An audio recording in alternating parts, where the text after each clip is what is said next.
जय श्री कृष्णा दोस्तों, आज हम आपके लिए लाए हैं भगवान कृष्णा की सुंदर कहानियां। इन कहानियों में आपको भगवान कृष्ण की महानता और अपने भक्तों के प्रति उनके प्रेम भाव के दर्शन होंगे। इन कृष्ण कहानियों में कुछ कहानियां काफी रोचक है, जैसे कि कृष्ण भगवान के पास हमेशा रहने वाली बांसुरी की अनोखी कहानी, भगवान कृष्ण और कर्माबाई की खिचड़ी डॉट। तो चलिए, द्वापर युग का समय चल रहा था। भगवान श्री कृष्ण के रूप में महाविष्णु अपने 8वां अवतार में जन्म ले चुके थे। सभी देवता, भगवान, सुर, ऋषिमुनि भेष बदलकर एक एक करके बाल कृष्ण से मिलने आ रहे थे।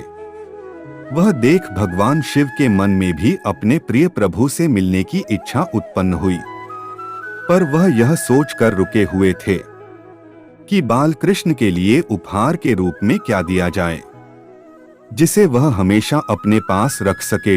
तब शिवजी को याद आया कि उनके पास महान ऋषि दधीची की वज्र की अस्थि हड्डी रखी हुई है। ऋषि दधीची वह ऋषि है जिन्होंने राक्षस एवं असुरों के सहार के लिए अपनी आत्मा त्याग कर अपनी वज्र की हड्डियां देवताओं को दान दी थी। जिस ऋषि विश्वकर्मा ने कुछ हथियार बनाए थे, उस बची हुई एक हड्डी को तराशकर भगवान शिवजी ने एक अत्यंत सुंदर बांसुरी बनाई। फिर जब वह बालक भगवान कृष्ण से मिले, तब उन्होंने वही बांसुरी उन्हें भेंट कर दी। वो सुंदर भेंट कृष्ण भगवान को बहुत पसंद आई। शिव और कृष्ण भगवान के बीच स्नेह देखकर उस दिन देवताओं ने भगवान कृष्ण को बांसुरी वाला इस नाम से गौरवान्वित किया। उसी बांसुरी को ही कृष्णा भगवान के अपने अवतार काल के अधिकतम समय हमेशा अपने साथ रखा। तो यह थी कृष्णा के बांसुरी की कहानी। भगवान श्री कृष्ण के सिरदर्द की द्वापर युग में घटित कृष्ण और राधा की कहानियां कौन नहीं जानता। उस वक्त देवताओं में यह चर्चा थी कि राधा ही भगवान कृष्ण की सबसे बड़ी भक्त है, पर इस बात से एक व्यक्ति सहमत नहीं थे, और वह थे नारद मुनि। वह अपने आप को ही भगवान कृष्ण का सबसे बड़ा भक्त मानते थे, पर देवताओं में राधा रानी के विषय में चर्चा सुनकर उन्हें जलन महसूस होने लगी थी। नारद मुनि के स्वभाव से भगवान कृष्ण भी अच्छी तरह अवगत थे। एक दिन नारद मुनि कृष्ण भगवान से मिलने द्वारिकापुरी गए थे। उन्हें आता देख भगवान श्री कृष्ण अपना सिर पकड़कर बैठे गए। मुनिवर ने उन्हें देखते ही पूछा, क्या हुआ प्रभु, आप यूं सिर पकड़कर क्यों बैठे हैं?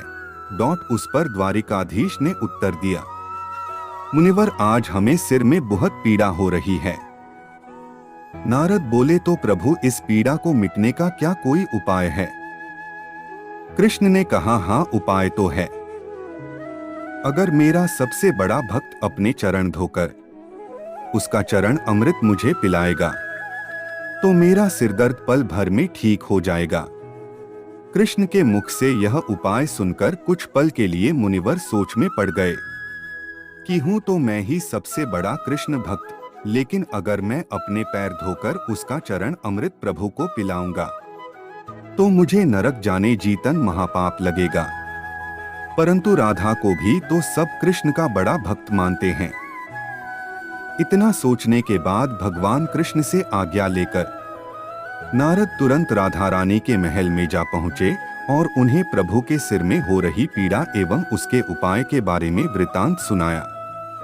वह सुनकर राधा रानी ने एक क्षण का भी विलंब न करते हुए अपने चरण धोकर उसका अमृत एक कटोरी में नारद मुनि के हाथ में ला कर दिया और कहा, मुनिवर, मैं नहीं जानती कि मैं भगवान कृष्ण की कितनी बड़ी भक्त हूँ, पर मैं अपने ईश्वर आराध्य को पीड़ा में नहीं देख सकती।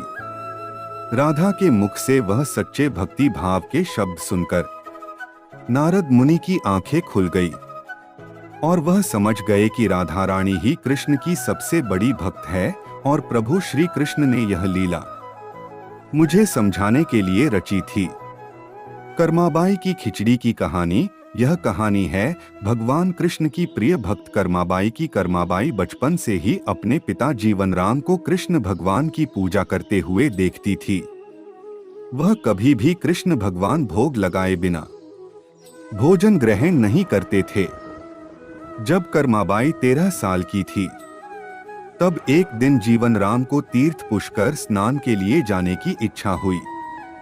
साथ में उनकी पत्नी ने भी पुष्कर स्नान की इच्छा प्रकट की। जीवन राम अपनी बेटी को भी ले जाना चाहते थे, लेकिन दुविधा यह थी कि अगर वह सब घर बाहर गए तो श्री भगवान कृष्ण को भोग लगाएगा कौन। तब जीवन राम ने इस नित्य कर्म की जिम्मेदारी कर्माबाई को सौंपी और कहा कि देखो बेटी, कर्मा सुबह भगवान कृष्ण को भोग लगाने के पश्चात ही तुम भोजन ग्रहण करना। कर्मा ने भी अपने पिता की हाँ में हामी भर दी। अगले दिन सुबह कर्माबाई ने उठकर सबसे पहले गुड़ और घी डाल के बाजरे का खींचड़ा बनाया और भगवान कृष्ण की मूर्ति के सामने रख दिया और बोली, भगवान मैंने आपका भोग रख दिया है, आपको जब भूख लगे तब खा लेना, तब तक मैं घर के काम पूरे कर लेती हूँ। इतना कहकर कर्मा अपने घर कामों में जुट गई। काम करते करते बिच बिच में आकार देखने पर जब कर्मा को ज्ञात हुआ कि भगवान ने अभी तक खिचड़ा नहीं खाया है, तब उसे संदेह हुआ कि शायद खिचड़ी में घी और गुड़ कम है, इसलिए भगवान कृष्ण भोजन ग्रहण नहीं कर रहे हैं।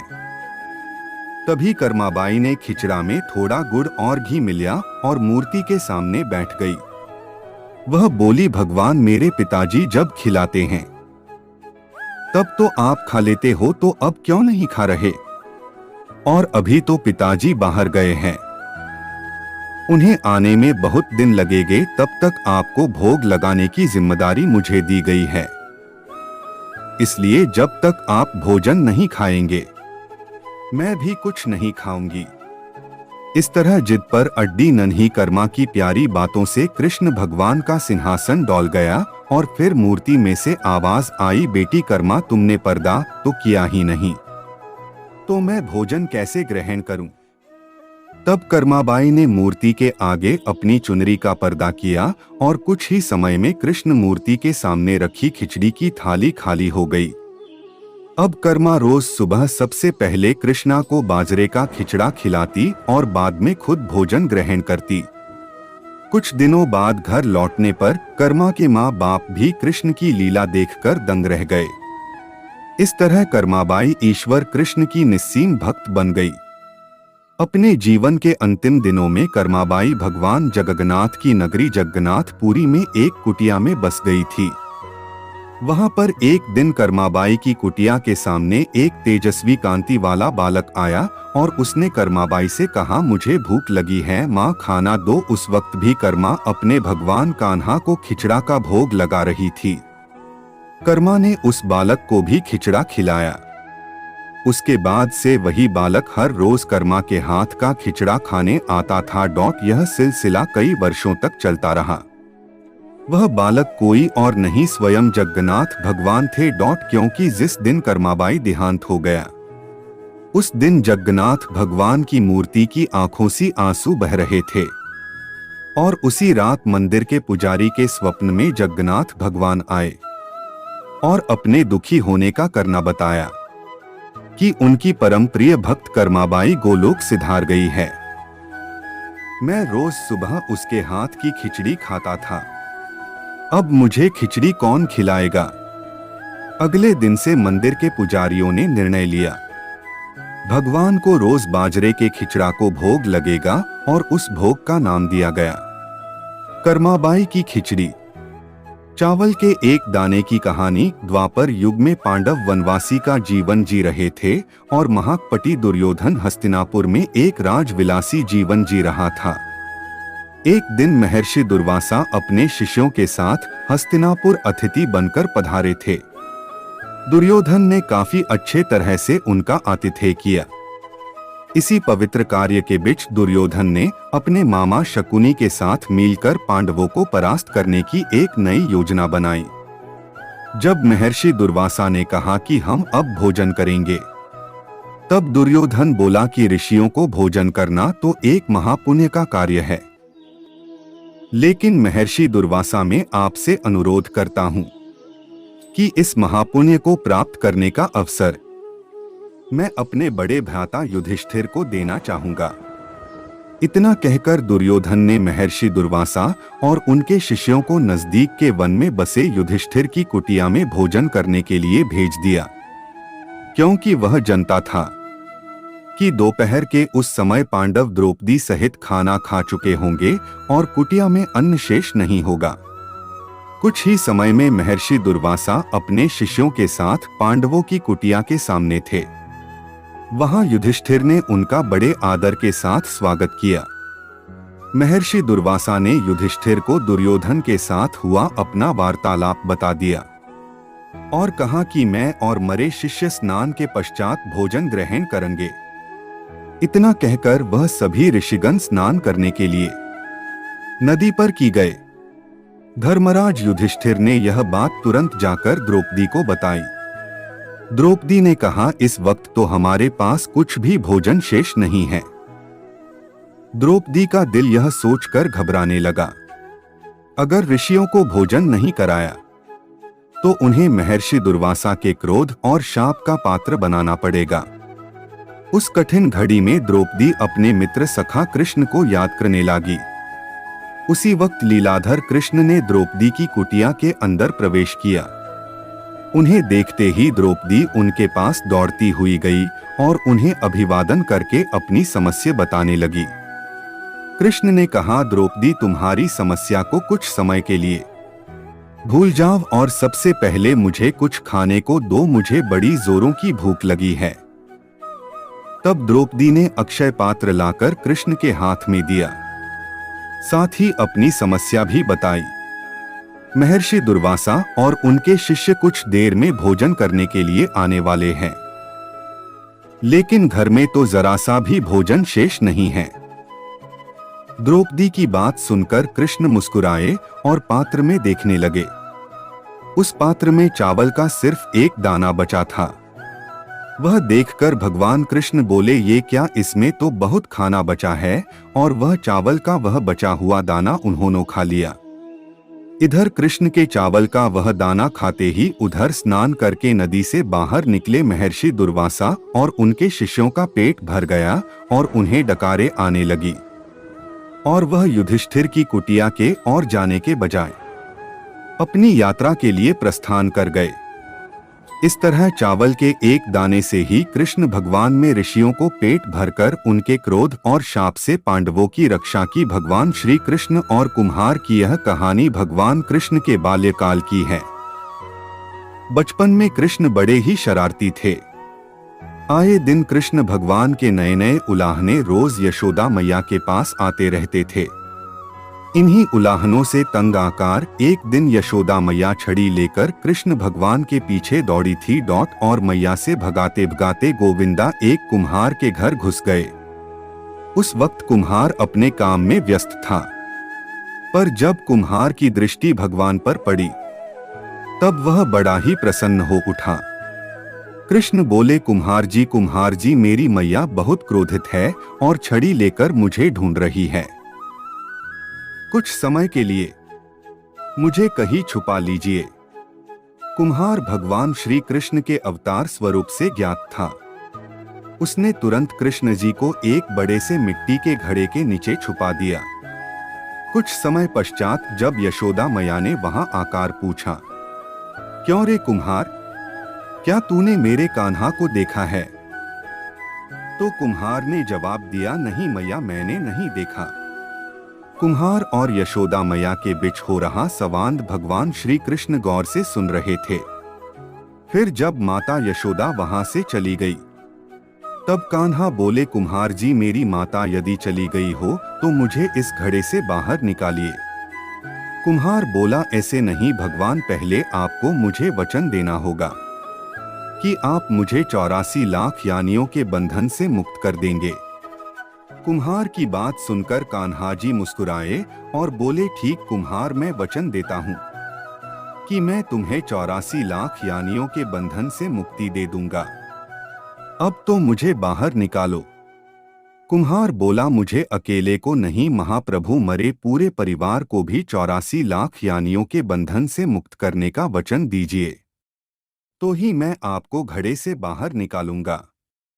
इस पर कृष्ण बोले, ठीक भैया, मैं उन्हें भी 84 लाख यानियों के बंधन से मुक्त करने का वचन देता हूं। अब तो बाहर निकाल दो। अब कुम्हार बोला, बस प्रभु जी, एक विनती और है, उसे पूरा करने का वचन देते हैं तो मैं आपको घड़े से बाहर निकाल लूंगा। कृष्ण बोले, अब वह भी बता दो। कुम्हार ने कहा, हे प्रभु जी, जिस घड़े के नीचे आप छुपे हैं, उस घड़े को बनाने के लिए लाई गई मिट्टी मेरे बैलों पर लाद कर लाई है। आप मेरे उन बैलों को भी 84 लाख यानियों के बंधन से मुक्त करने का वचन दीजिए। कृष्ण भगवान ने कुम्हार का प्राणी प्रेम देखकर उन बैलों को भी मोक्ष देने का वचन दिया। कान्हा बोले, लो तुम्हारी सभी इच्छाएं पूरी हो गई है, अब तो इस घड़े से मुझे बाहर निकल लो। इस बार कुम्हार बोला, अभी नहीं भगवान, बस एक अंतिम इच्छा शेष रह गई है, और वह यह है कि जो भी जीव हम दोनों के बिछुए इस संवाद को सुनेगा, उसे भी आप इस जन्म और मृत्यु के चक्र से मुक्त कर देंगे। बस यह वचन भी दे दीजिए, तभी मैं आपको इस घड़े से बाहर निकालूंगा। कुम्हार की सच्ची प्रेम भावना देखकर कृष्ण भगवान अति प्रसन्न हुए और उन्होंने कुम्हार को तथास्तु कह दिया। फिर जाकर कुम्हार ने बाल कृष्ण को घड़े से बाहर निकाला। उनको साष्टांग प्रणाम करके उनके चरण धोए और वह चरण अमृत प्राशन करके अपने पूरे घर में उसका छिड़काव किया। अंत में कुम्हार प्रभु कृष्ण के गले लगकर इतना रोया कि उनमें ही विलीन हो गया।